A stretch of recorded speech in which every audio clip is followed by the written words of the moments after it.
Nice here, and we are about to start our press briefing.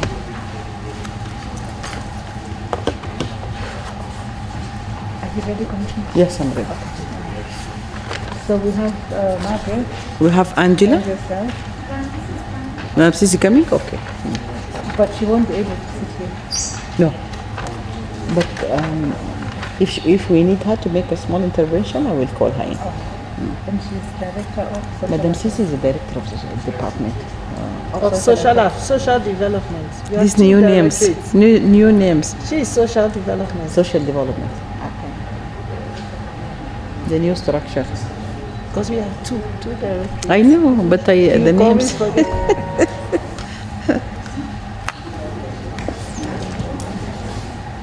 And Angela is head of the culture. Angela is the head of culture division.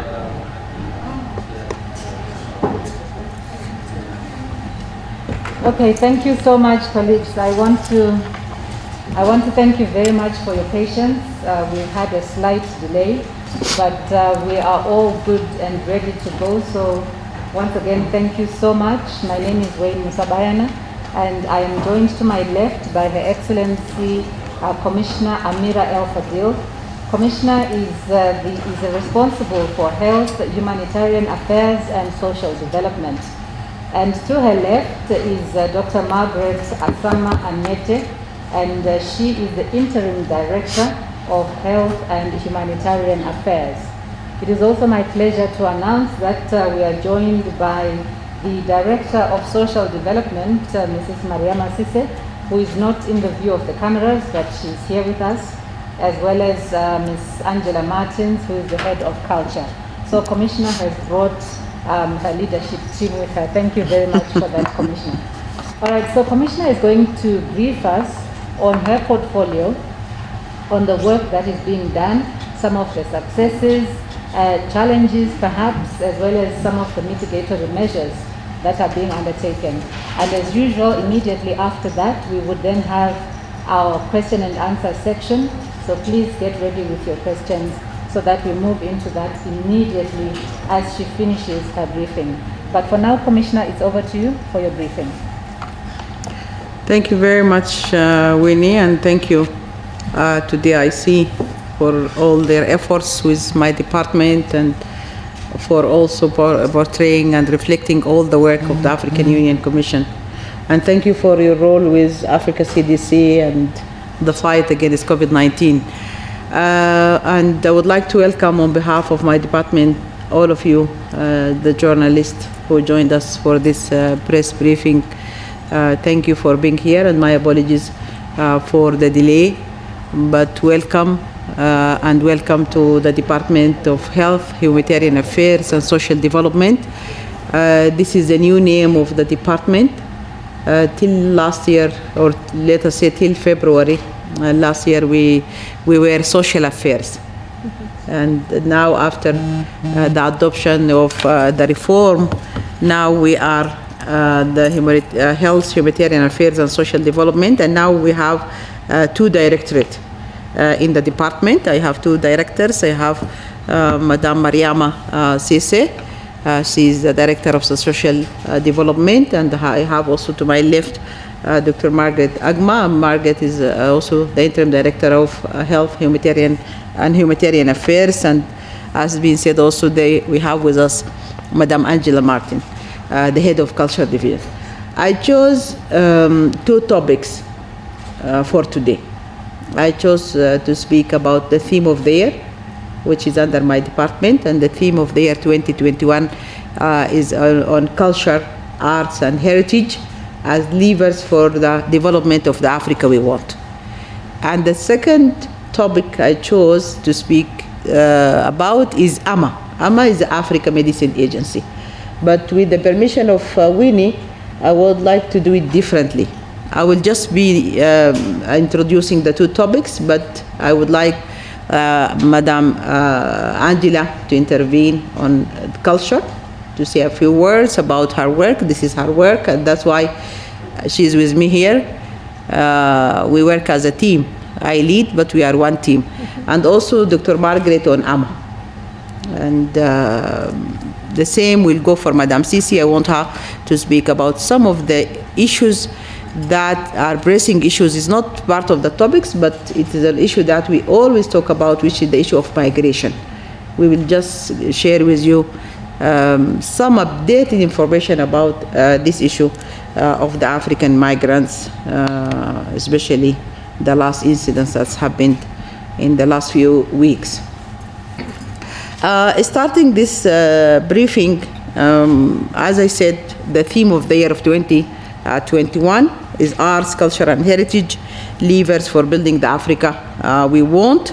And during this year, in spite of the challenges of COVID-19, which is unfortunately still with us and far from being over, let me just start by commending the work of Africa Center for Disease Control and Prevention, who led this fight on the level of the continent. And let me appreciate all the workers and the staff and the director and all the staff of Africa CDC for an excellent work being done. But I would like also to say that this COVID-19 is a challenge, and there is a great socioeconomic impact on the continent. We are living it now, but it will be with us for the coming years. It's not something that will end in 1 month or 1 year. We need to double our effort to minimize the impacts of COVID-19 on us as Africa. And the challenges we have with the limited accessibility to vaccines, the challenges we have with our health systems, which is weak in many of our member states. So there is many challenges, and the challenges of people losing their jobs, being out of work, and the economic hardships that the families are suffering because of the losing of the jobs, and the effects on the families, the effects on the children, and the increase of the violence against women within this COVID-19 restrictions. All of these challenges, it makes us as an African Union to lead and to make sure that our member states will be occupied with the necessary equipments, and before the equipment, with the necessary policies and strategies, and to double their efforts to make sure that they will reduce this risk on their populations. In spite of all this, we managed as a department to implement the roadmap on the theme of the year. And with the roadmap, we have our action plan, which was adopted and approved by our leaders. And the area of culture is one of the areas that always underfinanced. And that's not on the continental level alone, even on the national level. If you go on the national level to any member state in Africa and you look into the annual budget, you will find that sometimes 1%, sometimes less than that, will be allocated for culture or even social issues or social programs. This is something general. That's why it is really difficult for the culture to be a priority. Although culture is our identity. When we say culture, what do we mean by culture? We mean our beliefs. It means the way we live. It means the way we eat. It means the way we think. It means the way we think about ourselves. It is really our African identity, is our culture, the collection of our cultures. This is our identity as Africans. It was not easy for us to push for this theme of the year. And I can give you one example. Since 2006, the Charter on the African Cultural Renaissance was adopted. 2006, it was adopted in the summit that was held in my country, Sudan, in Khartoum. The heads of states and government, they adopted this charter. But it took us 14 years, or it took the Commission 14 years for this charter to come into force. We managed to have it coming into force in 2020. And that, for me, is an evidence that although we speak a lot about the importance of culture, But when it comes to financing culture, when it comes to having culture as a priority or something at the top of our agenda, it's not the reality of what's happening. We managed to have the charter coming into force in 2020, and thank you to Angela and her staff and all our staff in culture. We did it. And for us, this is the number one achievement, to have the charter coming into force. The second achievement is our validation workshop of the revised AU Plan of Action on Culture and Creative Industries. And when it comes to creative industries, and I will ask Angela later to come in to speak about the creative industries. Creative industries, for me, I look at it as not only developing and improving and enhancing our creative work in Africa, but also I look at it as an economic opportunity for the continent. Because through developing our creative industries, through financing it, it means we are creating more job opportunities in Africa, especially for the young generations, women and men, and also for women. It's a great opportunity to have the area of creative industries, to link it to the microfinance, to link it to the markets, to link it to the value chain initiatives, to link it to the startups. It is really a wide area when we speak about the importance of creative industry in Africa, and it's good that we have developed a partnership with Afro-Exim Bank. We have a shared project with them on how to make sure that we are developing the creative industry in Africa and make out of it many opportunities for the young Africans and for the women in Africa. This instrument of the creative industry is meant to be a guide for our member states for the development of the creative economy in the continent. And this is fully fledged instrument which now provides guidelines on critical issues related to this industry, including, I will just mention a few points. It includes legislations and policy frameworks for cultural and creative industries. It also includes the issue about markets for Africa's cultural and creative industries. Also, it talks about education, capacity building, and sustainability. It talks also about finance and investment, intellectual property rights, information and communication technologies, cultural infrastructure, including cinema houses, theater houses, amongst other things. Also, it includes cultural and creative industries, statistics, and social inclusion and cohesion. Also, one of our achievements, the third one in this area, is the adoption by the Specialized Technical Committee on Justice and Legal Affairs of the AU. They have adopted the AU model law on the protection of cultural property and heritage. Also, it means that this model law, it will guide our member states in the development of their national legislations to the protection of their cultural property and heritage.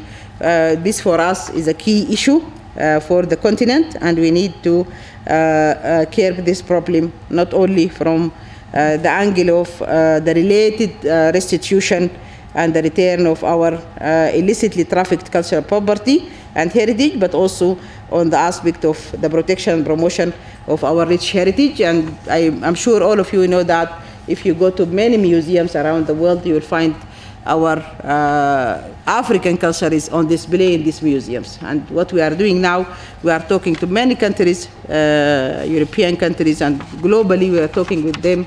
And also we have UNESCO on our side on some of these events that we have to bring back all this cultural heritage. It has to be here in Africa, and that's why we are working with our museums in Africa, and we are working also on our flagship project, the African, our museum, the African Museum, that's going to be hosted in Algeria, which was supposed to be launched in July, but unfortunately, because of these complications of COVID-19, it is delayed to be launched in December. And when we have it, we will have an opportunity to have this cultural heritage back to Africa. We will have it on display in our African museums, and there is some initiative here and there from the some of the European member states that they are ready to bring back this cultural heritage back to Africa. Also, we have one of our initiatives, which is the launch of the African Languages Week, to be celebrated every year from the 24th of January, and is being headed by the African Academy of Languages. And let me go back to say that we have two main technical institutions belongs to the African Union. We have the African Academy of Languages, known as ACALAN, which is hosted in Mali, in Bamako, and we have also CELTU, and CELTU also is the center for documenting our traditional culture and history, and CELTU is hosted in Niger, in Niamey. These two institutions, they work very closely with the Division of Culture to implement the theme of the year. And we have a third institution, which is a joint institution between the Arab League and the African Union, which is the Afro-Arab Cultural Institute, which is also based in Bamako. They are part also of the implementation. The validation workshop also of the statute for the Center for Linguistic Studies and History by Oral Tradition, the CELTU, is also one of the things that we are working on. I think I mentioned also the Great Museum of Africa, and hopefully before the end of this year we will have it. The government of Algeria gave us a temporary site for this Great Museum of Africa, but also we have a land also allocated by the government of Algeria to build this museum, and member states are supposed to contribute financially, and there is a committee working on this issue. But temporarily we are going to launch this museum by the end of this year, in December. Probably in December we will have this museum coming into being. There is planned activities. The theme of the year, as you know, that it will go with us till February, till the summit adopts the new theme of the year for 2022.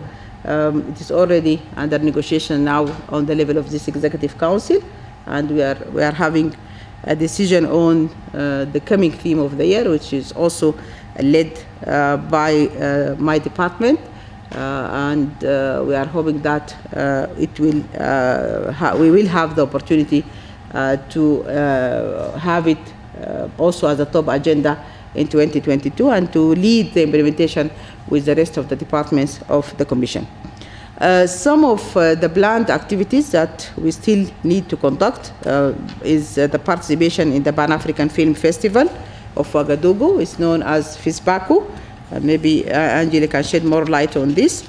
We have the consultation for the development of the Continental Arts Education Policy, Maputo in Mozambique. This one, it will be from 8 to 11 November. We have the Continental Experts Workshop on the restitution and return of cultural property.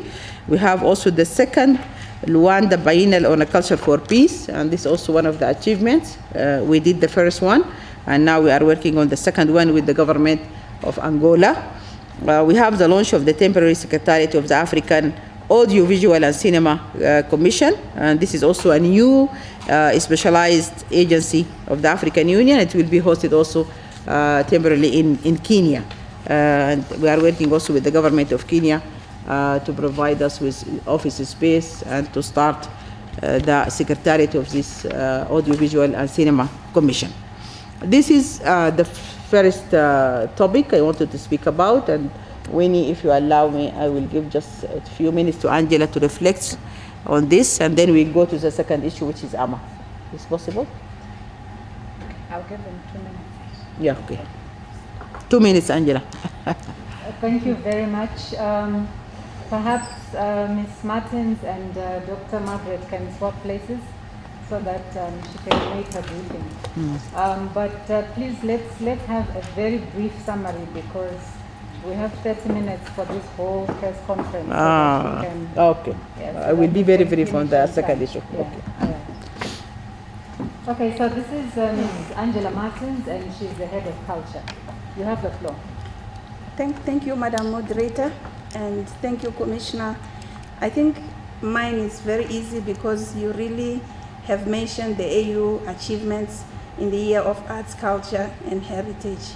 You requested that I speak a bit about the Plan of Action on Cultural and Creative Industries, and I wish to say that this is our key instrument at the African Union in order to promote the development of the creative economy on the continent. In order to implement this policy, we work with Pan-African cultural institutions, and for instance, in the coming few days, we will be having the Africa Fashion Reception, which is next week, and Africa Celebrates. These are two events that we are collaborating with the Africa Fashion Reception partners in order to promote cuisine, fashion and design, as well as music and dance. Apart from that, You can invite them, Amira. So it's an opportunity. okay, so you're all invited. So the Africa Fashion Reception is happening at the Skylight Hotel on the 22nd of October, next week, Friday. The other issue that Commissioner requested that I speak about is the restitution. You know that combating illicit trafficking of cultural property and heritage on the continent is a very key issue. And in that regard, we are organizing in November a workshop in order to develop two important key instruments.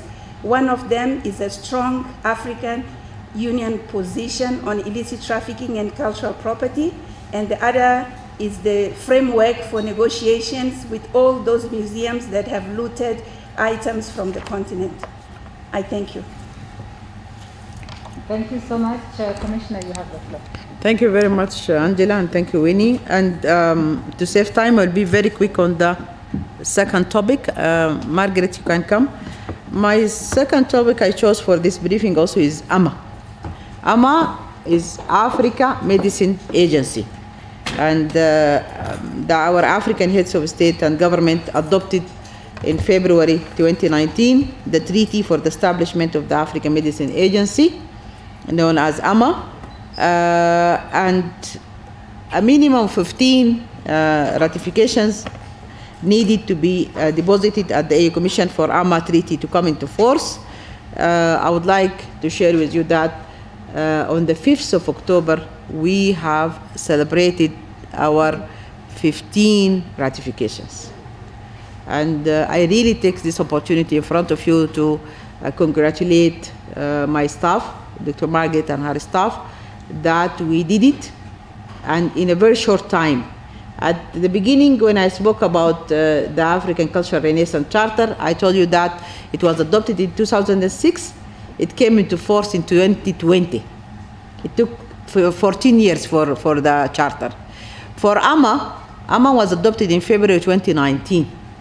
It came into force on the 5th of October 2021, in spite of all the challenges we have with COVID-19. So this is a big achievement that now we have AMA into force. We are just waiting for the 30 days till the 5th of November for it to be legally coming into force. AMA is a sister, the twin sister, that's what I always say. AMA is the twin sister of Africa CDC. Africa CDC is the agency that deals with epidemics in the continent. And they did it for Ebola and they did it for COVID-19. But COVID-19 showed us very clearly the gaps we have in the continent in the area of the production of pharmaceutical items. When COVID-19 started, we realized that we as Africa, we don't have PPEs, we don't have enough masks or ventilators or very simple things. In this area, we were lacked in Africa, and we had to look for donations coming from as far as China. We appreciate all the donations coming from Europe, coming from different countries, from Canada. I cannot name all of those who donated, but it was a shame on us as Africa not to have the capacity to do it. There is very few African member states that who produce medicines or pharmaceutical items, very few. What AMA is going to do? AMA is going to protect the continent from the falsified substandard medicines. It will protect Africa from being a dumping ground for these fake medicines. It will harmonize the policies of the policies of pharmaceutical industry in the continent. It will encourage more local production of medicines in Africa. These are just a few functions that AMA will do. Our expectation is that the 2022 will be the year for the establishment of Africa Medicine Agency. And I would like all of you to be part of the advocacy for more signing and more ratifications from our member states. We have 17 ratifications so far. We have 24 signatures for AMA. But for me, looking to the experience of our ACFTA, it is the same for AMA. We need more than 40 plus member states to come forward to sign and ratify AMA. Because if just a few countries ratified AMA and AMA came into force, but AMA is blocked within the countries that only ratified, it will not be enough for the continent. It will not be functioning the way we want it to be functioning with a few member states or just with 17 member states. We would like you please to play this advocacy role with our member states to advocate for more signing, more ratification, for explaining more and more to the general public in Africa what is AMA and what is the objective of the establishing of AMA. These are just a few words, but through you, I would like to thank all those who supported this work, and also we are going to look for a country to host AMA, and this is an internal process known within the African Union. The procedures of hosting and the standard for hosting, all of these are known, and under the supervision of the department, we will have the committee that will go and assess member states and to select upon the criteria that's approved which country to host Africa Medicine Agency. This is what I wanted to say, Winnie, and if you allow also just 2 or 3 minutes to Dr. Margaret to reflect on it. Thank you. Yes, please go ahead, Dr. Margaret. Thank you very much, Commissioner, and thank you, Winnie, and of course, Mam Sise, who is with us here today. It's very difficult to speak after the Commissioner, who has summed it up all very nicely. But just to re-emphasize that AMA is going to be the lead continental regulatory body to harmonize the regulation of medicines, medical products, and technologies across the continent. As she's already said, the continent is awash with many fake products. It's heavily dependent on importation with very weak or limited production capacity on the continent. So with AMA serving as a body, a centralized body for the harmonization of regulation regarding medicines, medical products, and technologies, is going to serve a complementary service which would then strengthen the health systems across the continent. So with those few words, let me stop, and I'm happy to take any questions or provide clarification. Thank you. Thank you very much, Margaret, for that. We have now come to our question and answer section. So to indicate your desire to ask a question, please just put up your hand, and then once I call upon you, you tell us your name and the agency that you represent, and then you ask your question. Yes, I see one hand here. Do we have another one? So that we can take them in batches. All right, please go ahead. Thank you so much. My name is Musi from Ethiopia. My question is concerning with the COVID-19 pandemic, how effective it is mitigate the impacts of the COVID pandemic by the African CDC, what are the achievements and what are the challenges. In terms of COVID vaccine, in September, WHO Africa says Africa faces COVID vaccine shortfall via the COVAX scheme. So how Africa will fill that loophole in terms of vaccine shortage? Only 70% of the African population so far has been vaccinated. And this year target is 14% of the population needs to be vaccinated. So in terms of that, what the Commissioner has been doing in terms of to address that issue. The second question is Africa has been grappling with so many man-made and natural disasters like COVID and conflicts. So in terms of that, how many people in Africa, if you have a bigger, how many people in Africa need humanitarian assistance in terms of natural and man-made disasters, and also how African Union supports member states in terms of their humanitarian, Thank you. All right, Commissioner. Thank you very much, Winnie. I think the details of what Africa CDC is doing to cover the gap, especially in the